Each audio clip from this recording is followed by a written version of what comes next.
আসসালামু আলাইকুম রহমতুল্লাহি ওবারাকাতুহু। মুসলিম নরনারীর প্রতি দুটি কাজ মেনে চলা ওয়াজিব তথা আবশ্যক। আল্লাহ তাআলা এই উদ্দেশ্যেই পৃথিবীতে মানুষকে খেলাফতের দায়িত্ব দিয়ে পাঠিয়েছেন।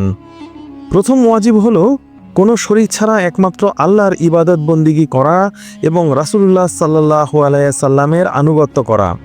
এছাড়া আল্লাহর নির্দেশিত বিধানগুলো বাস্তবায়ন করা এবং নিষিদ্ধ বিষয়সমূহ পরিহার করা। আল্লাহ সুবহানাহু ওয়া তাআলা বলেন,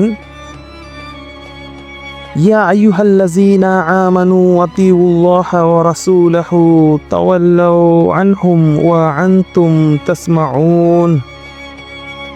অর্থাৎ, হে ঈমানদারগণ, তোমরা আল্লাহ ও তার রাসূলের আনুগত্য করো এবং এই বিধান শোনার পর কখনো তা থেকে বিমুখ হও না।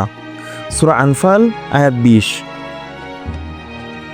দ্বিতীয় ওয়াজিব হলো আল্লাহর প্রতি মানুষকে আহ্বান করা, সৎ কাজের আদেশ দেয়া এবং অসৎ কাজ থেকে বিরত রাখা। আল্লাহ তাআলা বলেন, ওয়ালতাকুম মিনকুম উম্মাতু ইয়াদউনা ইলাল খায়রি ওয়া ইয়া'মুরুনা বিল মা'রুফি ওয়া ইয়ানহাউনা আনিল মুনকারি ওয়া উলাইকা হুমুল মুফলিহুন।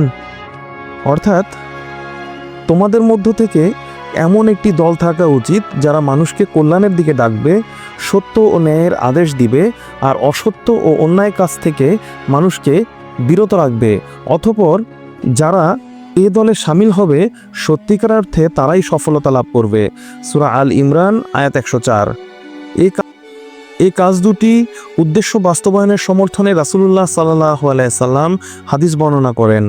হযরত আবু সাঈদ খুদরি রাদিয়াল্লাহু তাআলা আনহু হতে বর্ণিত, তিনি বলেন, আমি রাসূলুল্লাহ সাল্লাল্লাহু আলাইহি সাল্লামকে বলতে শুনেছি, তোমাদের যে কেউ কোনো ঘৃণ্য কাজ হতে দেখবে তার উচিত হাত দ্বারা প্রতিহত করা, আর যদি তা অসম্ভব হয় তবে মুখ দ্বারা প্রতিবাদ করা, আর তাও অসম্ভব হলে মনে মনে ঘৃণা করা, আর এটাই ঈমানের দুর্বলতম অংশ। মুসলিম হাদিস নং 49।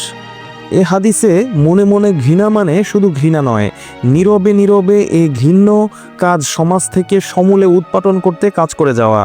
সুতরাং আল্লাহ তাআলা প্রত্যেক নারী পুরুষকে উক্ত দুটি ওয়াজিব কাজ যথাযথ পালনের তৌফিক দান করুন। আমিন।